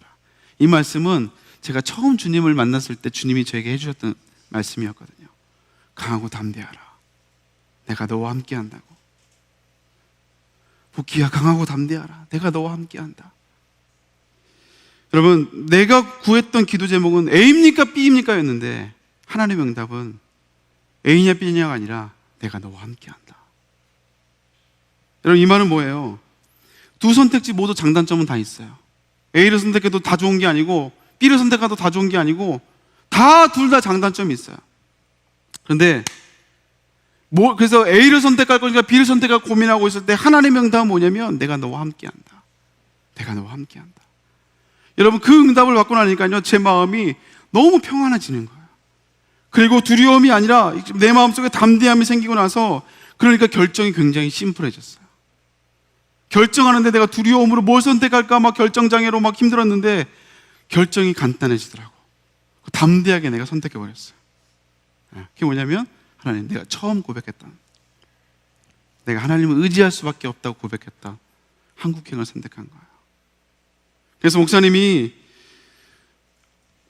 그걸 통해서 제가 깨닫는 게 뭐냐면, 우리가 뭔 선택지에 있을 때 하나님 A입니까 B입니까가 아니라, 하나님이 내가 너와 A를 선택하든지 B를 선택하든지 내가 너와 함께 할 거기 때문에 A나 B나 다 축복이라는 거예요. 아멘입니까? 이걸 고민할 게 아니에요. 마치 하나님이 내 앞에 뷔페를 다 차려놨어. 야, 마음껏 먹어. 다 차려놨는데 나는 거기서 선택을 못하고, 하나님, 중식을 먹을까요? 아니면 양식을 먹을까요? 선택해 주세요. 이러고 있는 거예요. 근데 하나님은, 야, 모든 선택은 다 너가 해. 내가 너에게 줬으니까 다 축복해. 왜? 하나님이 나와 함께 하시기 때문에. 내가 너와 함께 하기 때문에 A를 선택하든 B를 선택하든 다 축복이라 이거예요. 그래서 우리가 해야 될 건 뭐냐? A를 선택할 때 무엇이 유익한지, B를 선택할 때 무엇이 유익한지 사람들의 조언도 들어야죠. 그리고 또 하나, 아까 얘기했듯이 이 하나님의 영광을 위한 것인가, 이걸 고민해 보는 거예요. 그래서 그때 그 하나님이 주신 감동 때문에, 그 담대함 때문에 목사님이 한국교회를 선택했고 제가 이 자리에 있어요. 그리고 언젠가 내가 이 선택의, 이 청년회 때 특별히 정말 수많은 갈림길이 있는 이 청년회 때, 그 선택 앞에서 어쩔 줄 모르고 두려워하는 수많은 청년들에게 언젠가 내가 이 간증을 해주고 싶었어요. 이 얘기를 들려주고 싶었어요. 어제도 우리 수정이가 저한테 카톡이 왔어요. 밥 먹으러 집에 갔는데 뭐 카톡을 이만큼을 보냈더라고. 그래서 얼핏 보니까, 목사님 저 수정인데요, 저 급해요, 도와주세요. 그 내용을 보니까 뭐 자기가 이제 삼양 그룹의 그 불닭 볶음면 있죠, 그거 홍보팀이래. 그래서 나는 뭘 홍보를 해야 되는데 이게 잘 안 돼서 우리 청년들의 도움이 필요한가 보다. 그래서 좋지, 뭐 내가 뿌려줘야지라고 봤더니 그게 아니라 갑자기 어제 인사팀에서 연락이 왔다는 거야. 그래서 인사팀으로 오라고. 자기 홍보팀인데 인사팀으로 오라고. 그래서 이거를 당장 그날 결정해 주라고. 그래서 이거를 지금 선택을 못 해가지고, 목사님 어떻게 하냐고, 이거 결정해야 되는데 어떻게 해야 되냐고. 그래서 그 사람들은 내일, 오늘 저녁 늦게 이제 결정을 해주기로 했어요. 그래서 저한테 도움을 청한 거예요. 어떻게 할까요, 목사님? 뭐가 좋을까요? 그래서 목사님이 이 얘기를 해줬어요. 야, 하나님이 뷔페를 차려줬는데, 야, 하나님이 너와 함께 하시기 때문에 A를 선택하든 B를 선택하든 다 축복이야. 네가 봐서 다 장단이 있으니까 판단해보고 분석해보고, 그래서 또 너가 비전을, 하나님의 영광을 위해서 더 아름답게 훈련받고 쓰임받을 수 있는 곳을 네가 선택하면 된다. 선택해라. 아까 만난 결정했냐니까 아직 결정을 안 한 것 같아. 여러분, 이런 수많은 결정들, 여러분, 이 모든 게 다 선택 A냐 B냐가 아니라, 우리가 더 포커스를 잡아야 될 건 뭐냐면, 하나님이 나와 함께 하신다. 그러면 하나님께 물어보고 하나님께 기도하고 이런 거 의미가 없냐? 하나님이 인도하셨다는 건 내가 결정한 거니까 그럼 하나님이 인도하시고 하나님의 뜻이었다는 말은 의미가 없는 거냐? 아닙니다. 선택은 내가 하지만, 그러나 그 시작과 그 방향이 정확하다면, 구원의 감격을 내가 잊지 않고 있고 하나님의 영광을 위해서 내가 선택하는 것이 분명하고 있다면, 그럼 모든 나의 선택이 하나님 안에서 선이 되고 합력하여 선을 이루게 된다는 거예요. 자, 우리 로마서 8장 말씀 같이 한번 읽어볼까요? 읽습니다. 시작. 우리가 알거니와 하나님을 사랑하는 자 합력하여 선을 이루리라. 아멘. 여러분, 선택은 여러분의 몫이에요. 여러분의 몫이야. 그러나 내가 구원의 감격을 갖고 있고 내가 하나님의 영광이라는 이 목표가 있다면 뭘 선택해도 하나님이 여러분과 함께 하시기에 축복인 줄로 믿습니다. 그러면 선택할 때 우리가 주의할 점이 있어요. 뭐냐? 첫 번째는 아까도 얘기했듯이 시작과 방향이 분명해야 돼요. 시작과 방향이 분명해야 돼. 그럴 때 선택할 때 담대함이 생겨요. 상황에 끌려가는 게 아니라 내 의지로 정확하게 내가 초이스할 수 있습니다. 그래서 선택은 내 마음대로 할 수 있지만, 그러나 왜? 하나님이 함께 하실 거니까. 그러나 우리가 정말 점검해야 될 건 뭐냐? 시작과 방향이 분명해야 된다는 거예요. 시작이 뭐예요? 구원의 감격. 이 감격 안에 있는가? 내가 하나님의 은혜 안에 있는가? 그리고 내가 이 선택이 하나님의 영광을 위해서 내가 구하고 있는 기도 제목인가? 여러분, 이게 시작과 끝이 분명해야, 그래야 뭘 선택하든지 다 축복이 되는 거예요. 아멘입니까? 여러분, 이걸 점검하세요. 이걸 점검해요. 그리고 마음껏 선택하는 거예요. 마음껏. 두 번째는 우리가 선택할 때 주의할 점 두 번째는 사명을 따라가는 거예요. 사명. 여러분, 선택은 내가 정하면 되지만, 그런데 사명이 먼저 앞설 때 우선순위는 사명입니다. 사명을 피해가면 안 돼요. 사명을. 그 사람에게 준 사명이 있어요. 여러분이 처음 내가 주님 만났을 때 여러분이 했던 그 고백들, 하나님이 여러분을 부르시는 그 사명이 있다고요. 근데 많은 사람들이 선택지 앞에서 그 사명이 두려우니까 힘드니까 자꾸 편한 걸 선택을 해요. 요나가 그랬어요. 요나가 하나님이 니느웨에 가서 복음을 전하라고 말씀하셨는데 그 명령이 싫은 거예요. 왜? 니느웨는 이제 아수르의 수도였거든요. 이스라엘을 괴롭혔던, 그리고 북이스라엘을 멸망시켰던 아수르, 철천지 원수였다고. 근데 이들에게 어떻게 하나님의 복음을 전하냐 이거야.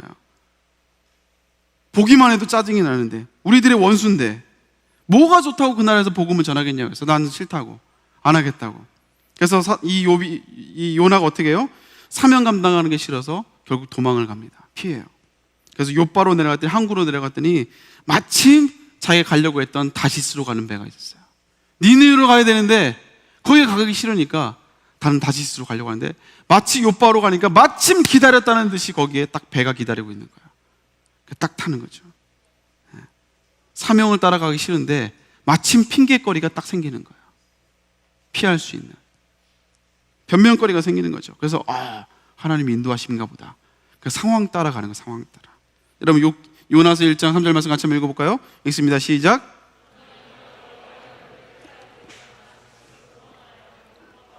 마침 다시스로 가는 배를 만난지라 여호와의 얼굴을 피하여 그들과 함께 다시스로 가려고 뱃삭을 주고 배에 올라더라. 마침 갔더니 마침 거기에 다시스로 가는 배가 딱 있는 거야. 이야, 하나님이 또 예비하시네. 할렐루야. 근데 이게 아니라고요. 이게 아니라고. 어제 우리 준서가 계엄 예배를 드렸습니다. 준서가 하는 일이 바이럴 마케팅이라고, 뭐 이게 뭐 있으면 이렇게 홍보해 주는 거 있잖아요. 뭐 그런 바이럴 마케팅을 하고 있어요. 근데 이 친구가 신방하기 전에 작년인가 연초에 저에게 연락이 왔어요. 무슨 신방 좀 가능하냐고. 그래서 오라고 했더니 이제 지금 일하는 데가 아마 저쪽 뭐 정확하게 기억은 안 나는데 김포인가 아마 그랬을 거예요. 아마 좀 멀어요. 멀어. 그래서 오기가 힘든 거야. 또 일이 또 바쁘니까 막 밤새고 막 이렇게 막 밤늦게까지 일하고 하니까 피곤한 데다가, 그리고 직장 근처에서 일을 하고 있었고, 그리고 부모님도 파주로 이사를 가버리셔갖고 이 용인에 연고지가 없는 거야. 굳이 오는 이유는 뭐냐면 그 찬양팀에서 이제 반주 베이스 연주하려고 오고, 국찬에서 그때 오고, 그리고 코로나라 어차피 못 오니까 그냥 유튜브로 드리고, 그러니까 당연히 신앙이 떨어지죠. 그래서 이 친구의 결정은 뭐였냐면, 저에게 온 이유는 뭐냐면 제가 이제 교회를 좀 떠나야 될 것 같다고. 왜냐면 용인에 연고지가 없으니까 그냥 예배 그 때문에 오는 거예요. 예배. 그것도 자주 올 수 있는 것도 아니고, 그때 막 코로나 때문에 뭐 거의 예배도 못 올 때였으니까, 그러니까 뭐 은혜도 안 되고 예배도 오려면 또 힘들고 하니까 그냥 자기가 살고 있는데 근처에서 자기가 장막을 구하겠다 이거야. 교회를 선택하겠다 이거야. 그걸 이제 그래, 그러면 뭐 이게 파송의 노래를 불러주기를 원했는지, 너의 가는 길에 그거 원했는지 나한테 좀 온 거예요. 그래서 상담을 하면서, 신방을 하면서, 야, 지금 이 상황에 네가 다른 데를 가면 이 변화에서 그 위기가 너 신앙을 좀 먹을 수 있다. 다시 사명을 기억하고 다시 은혜를 기억하고 설명을 해줬어요. 근데 참 감사한 게 그걸 은혜로 받더라고. 믿음으로. 그리고 막 고민하면서 결국은 다시 돌아갔어요. 그리고 그 자기가 일하는 데에서 결국 자기가 갖고 있는 여러 가지 권리들 있잖아요. 그걸 다 포기하고 결국 사업장을 여기다 냈어요. 성전 가까이. 그래서 자기가 큰 거래처도 있었는데 나갈 때 거래처 갖고 가지 마라. 다 두고 가라. 그래서 어쩌면 우리 준서는 두려웠겠죠. 왜냐면 자기가 해놨던 걸 다 포기하고 다 주고 와야 되니까. 자기가 했던 큰 거래처도 다 주고 와야 되니까. 다시 시작을 해야 되니까. 얼마나 두려웠겠어요. 근데 준서가 선택한 건 내가 하나님의 영광을 위해서, 또 사명의 자리에서, 은혜의 자리에서 그걸 선택하려고 다 포기하고 왔더라고요. 그리고 갔더니 또 그새 벌었던 또 천년매도 또 하나님께 드리면서, 정성 팩토리입니다. 혹시 바이럴 마케팅이 필요한 사람들은 연락해 주세요. 이용해 주면 좋을 것 같아요. 그래서 정말 청년 가운데 좀 사업가, 기업가가 좀 나왔으면 좋겠다고. 청년 기업가 됐으면 좋겠어요. 여러분 우리가 선택을 할 때 사명을 피해가면 안 돼요. 편한 걸 선택하는 게 아니라 사명의 자리를 선택해야 될 줄로 믿습니다. 그리고 세 번째는 하나님께 쓰임받는 꿈을 꾸며 선택하는 거예요. 하나님이 나를 통해서 영광받으실 꿈을 꾸며 선택하는 거예요. 여러분 우리가 은혜를 받으면 비전이 생겨요. 뭔가 소망이 생겨요. 뭔가 하나님이 나를 위해서 뭔가 하실 것 같아. 내가 뭔가 하나님을 위해서 하고 싶은 그런 소망들이 생겨요. 그래서 믿음에서 은혜 받으면요 비저너리가 됩니다. 비저너리가 돼요. 뭔가를 하고 싶어. 뭔가를 시도하고 싶어요. 그래서 현실에 안주하고 편한 것을 추구하는 게 아니라 내가 하나님의 영광을 위해서 거룩한 도전을 하기 시작합니다. 그래서 우리 청년들 가운데 저 지방의 대학 갔던 청년들이 편입을 하기 시작하고요. 그리고 하나님의 영광을 쓰임받겠다고 전공을 바꾸기 시작하고요. 그 힘든 길을 선택하며 가잖아요. 꿈이 없던 사람들이 꿈이 생겨서 도전하기 시작하고. 여러분 근데 우리가 하나님의 영광을 쓰임받는 것이 우리가 이 은혜 받으면 이런 하나님께 쓰임받고 싶은 꿈을 시작하는데 이 편안한 걸 추구하다 보니까 점점점 이 비전을 잃어버리기 시작해요. 그리고 이제 안정적인 것을 추구하기 시작합니다. 편한 걸 추구해요. 그래서 편한 걸 추구하다 보니까 당연히 돈이 최고의 가치가 되는 거예요. 기독 청년들의 92%가 돈이 최고의 가치라고 말한 이유가 뭐예요? 하나님의 비전을 받았고 은혜를 받았지만 점점 시간이 가면 갈수록 편함을 추구하기 때문에 그래요. 사명을 잃어버렸기 때문에. 그래서 잘 되는 이유가 뭐예요? 편안하려고. 결혼을 하려는 이유가 뭐예요? 내가 행복하려고. 하나님의 사명이 아니라 내가 행복하고 편하게 살기 위해서. 여러분 세상에서 제일 힘든 일이 뭐냐면 고된 일이 아니에요. 의미가 없는 일입니다. 의미가 없는 일. 그래서 그리스 로마 신화에 보면 그 시지프스 신화가 있잖아요. 매 돌을 올려. 힘들게. 산 위로 올려. 돌을 굴려서. 근데 또 산이 또 떨어져. 그럼 다시 내려가서 또 올려. 또 떨어져. 이걸 평생을 하고 있는 거예요. 매일. 매일. 이 무의미 아니에요. 무한반복으로. 여러분 그렇지만 사명자는 그렇지 않아요. 사명자는 열매 맺는 인생을 사는 줄로 믿습니다. 인생을 헛되게 살지 않습니다. 내가 하나님의 영광을 위해서 무엇을 할 것인가를 고민하게 되어 있어요. 그래서 인생에 어쩌면 목표지향적인 존재로 살아갑니다. 내가 하나님을 위해서 무엇을 할 것인가. 삶에 끌려가지 않아요. 내가 조금이라도 하나님의 영광을 위해서 뭔가 준비하기 시작하고 여전히 부진하게 하고서 여전히 내가 뭔가 나를 희생하고 절제하기 시작한다는 거예요. 여러분 목표가 있는 사람은 절제를 하잖아요. 여러분 금메달을 따려고 하는 선수가 절제하지 않고 막 먹습니까? 천만에요. 절제가 없이 이 금메달을 따겠다는 건 불가능한 거예요. 그럴 수가 없어요. 그래서 여러분 게으르다는 것은 부지런함의 반대가 아니야. 게으르다는 것은요 목표가 없다는 뜻이에요. 내가 아침에 일찍 일어날 이유가 없는 거야. 여러분 새벽은 아무나 깨우는 게 아닙니다. 새벽은 내가 뭔가 하나님 앞에 새벽 기도를 나오는 사람들은요 할 일이 없는 사람들이 나오는 게 아니라 내가 하나님께 기도할 제목이 있고 하나님께 쓰임받고 싶은 비전이 있고 하나님 앞에 내가 붙들려야 될 이유가 있기 때문에 이 구원의 감격을 잃어버리지 않고 하나님의 영광을 위해서 내가 구할 기도 제목이 있기 때문에 바쁨에도 불구하고 피곤함에도 불구하고 새벽을 깨우며 나오는 거예요. 아멘입니까? 여러분 코로나를 통해서 우리가 하나님이 우리의 삶을 지금 뒤집고 있잖아요. 다시 뒤집고 있잖아요. 세상의 가치관으로 살아가는 우리들에게 다시 한번 이걸 뒤집어내고 있단 말이에요. 여러분 예수님을 믿으면서 우리 삶에 절제하지 못하는 이유가 뭐예요? 예수님보다 더 큰 가치가 있기 때문에 그래요. 그러니까 우리가 절제하지 못하는 거예요.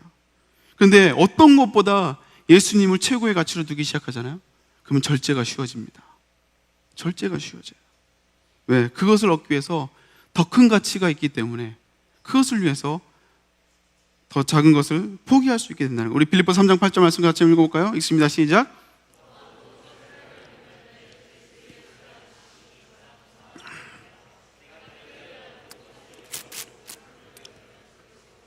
네, 더 큰 목표가 있으니까 그 세상의 모든 고상한 지식들을 다 해로 여기네. 배설물처럼 더 큰 가치가 있기 때문에. 여러분 자기가 다 하고 싶은 걸 하면서 면류관과 상급을 바라는 건 불가능해요. 그래서 높은 가치를 위해서 자신을 절제하는 거예요. 자신을 절제시키는 거예요. 그렇다면 우리가 이런 영적인 전쟁을 싸움에 나가는데 그럼 사단이 하는 방법은 뭘까요? 전략을 다 알고 있기 때문에 사단은 우리가 절제하지 못하게 해요. 절제하지 못하게. 그래서 절제하지 못하게 하기 위해서 우리가 하나님 앞에 절제하는 걸 못하게 해서 하나님보다 더 좋은 가치들을 앞에 둡니다. 더 아름답게 보이는 가치를 앞에 둬요. 그게 좋은 학벌이 될 수도 있고요. 그게 돈이 될 수도 있고요. 그게 명예가 될 수도 있고, 아니면 좋은 차가 될 수도 있고, 아니면 주식이 될 수도 있고. 그래서 사단은 너무 이 영적인 싸움에서 이 하나님을 향한 이 하나님을 향한 이 절제를 하지 못하게 하나님을 대체할 매력적인 것들을 우리 앞에 두는 거예요. 그래서 성공이라는 가치, 그래서 행복이라는 가치, 편안함이라는 가치, 돈이면 최고이다라는 그런 가치를 우리에게 앞에 두는 거예요. 그래서 청년들이요, 성공을 위해서는 자기를 절제해요. 성공하기 위해서는 자기를 절제합니다. 그러나 하나님을 위해서는 절제하지 않아. 내가 영혼을 구하기 위해서는 절제하지 않아. 하나님 앞에 내가 기도하며 하나님과 관계를 유지하기 위해서는 절대 절제하지 않아요. 그러나 돈이나 자기의 세상의 가치를 위해서는 절제하는 거예요. 그래서 밤늦게까지 일하고 쉬지 않고 일하고. 여러분, 복음을 위해서 그래서 사도 바울이 이렇게 해줘. 고린도서 9장 26절 한번 읽어볼까요? 읽습니다. 시작. 그러므로 나는 다름질하기를 방향 없는 것 같이 아니하고 싸우기를 허공을 치는 것 같이 아니하며. 그래서 사도 바울은 방향이 분명해야 된다는 거예요. 그렇지 않은 방향이 분명한 사람들입니다. 아멘? 네, 그리고 내가 싸워야 할 대상이 누군지를 분명히 아는 사람들이에요. 그래서 달리기를 한다고 냅다 뛰는 게 아니잖아. 네? 아니, 골을 향해서 뛰어야지. 골을 향해서. 이번에 인스타에 그 이벤트 했잖아요. 세미가 나와서 내자 맞추는 거. 정답이 뭐였어요? 골. 네. 목사님은 거기다가 꼬오오울 이렇게 한글로 써놨어. 이것도 되나 모르겠네.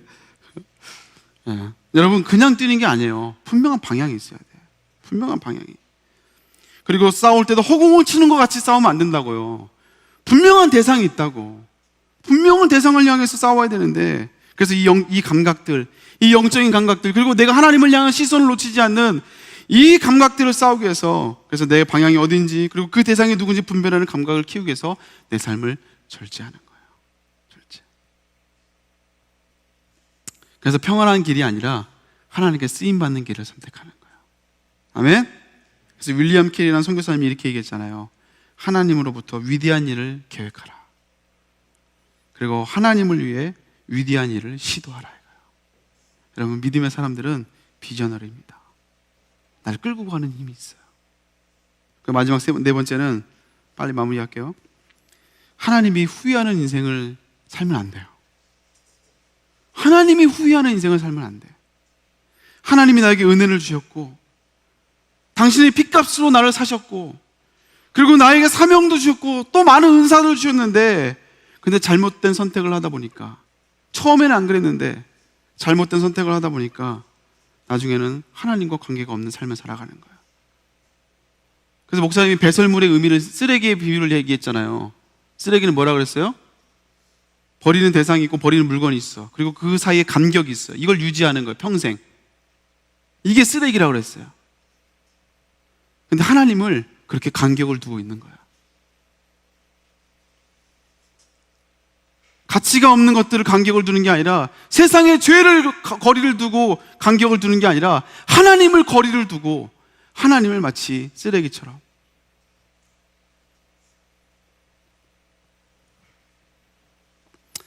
이런 인생은요, 하나님이 후회해요. 내가 저 아이에게 괜히 은혜를 주었다. 괜히 축복을 해줬다. 여러분, 사울왕이 대표적인 인물 아닙니까? 처음에는 얼마나 겸손했어요. 얼마나 겸손했어요. 진짜 하나님을 두려워할 줄도 알았고요. 정말 겸손한 사람이었어요. 그런데 그가 왕이라는 축복의 자리에 올라가고 나니까 어떻게 했어요? 하나님의 영광을 위해 살아가는 것이 아니라 자신의 자리를 지키기 위해 살아갔어요. 그래서 자기의 자리를 위협하는 다윗이 원수인 거예요. 그래서 사울왕은 하나님께 집중하는 게 아니라 이 다윗을 어떻게 하면 제거할 것인가에 그 인생을 다 버렸던 사람이에요. 그래서 하나님이 이렇게 고백을 합니다. 사무엘상 11장 말씀 같이 한번 읽어볼까요? 읽습니다. 시작.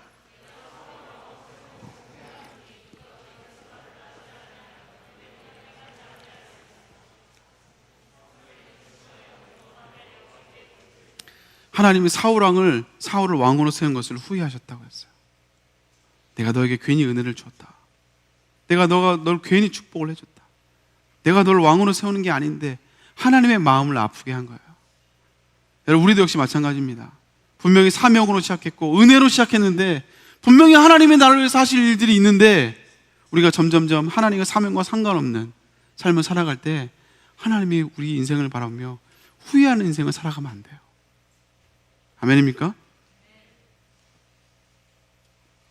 저는 이 코로나의 태풍이 우리에게 힘들지만 다시 한번 우리가 잃어버렸던 기본적인 것들, 이걸 다시 하나님이 드러내고 있어요.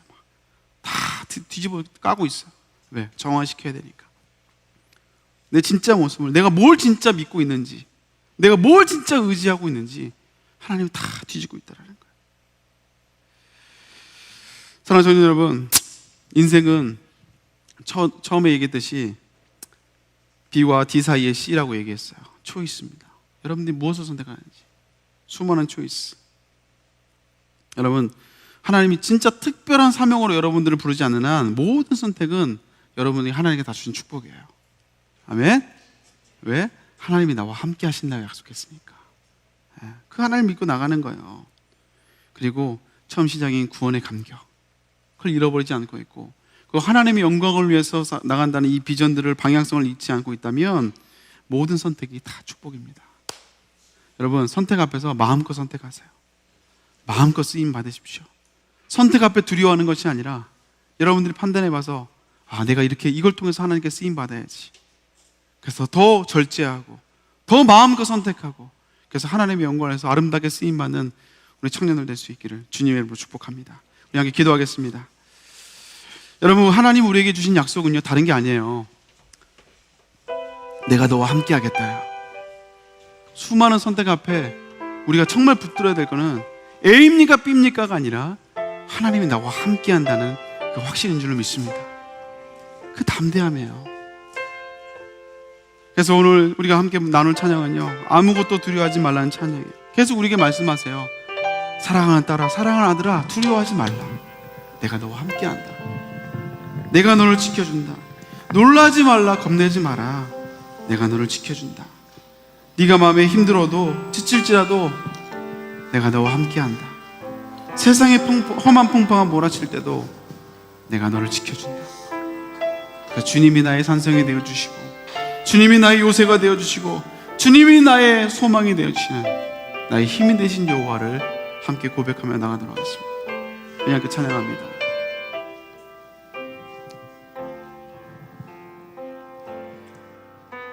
아무것도 두려워하지 말라.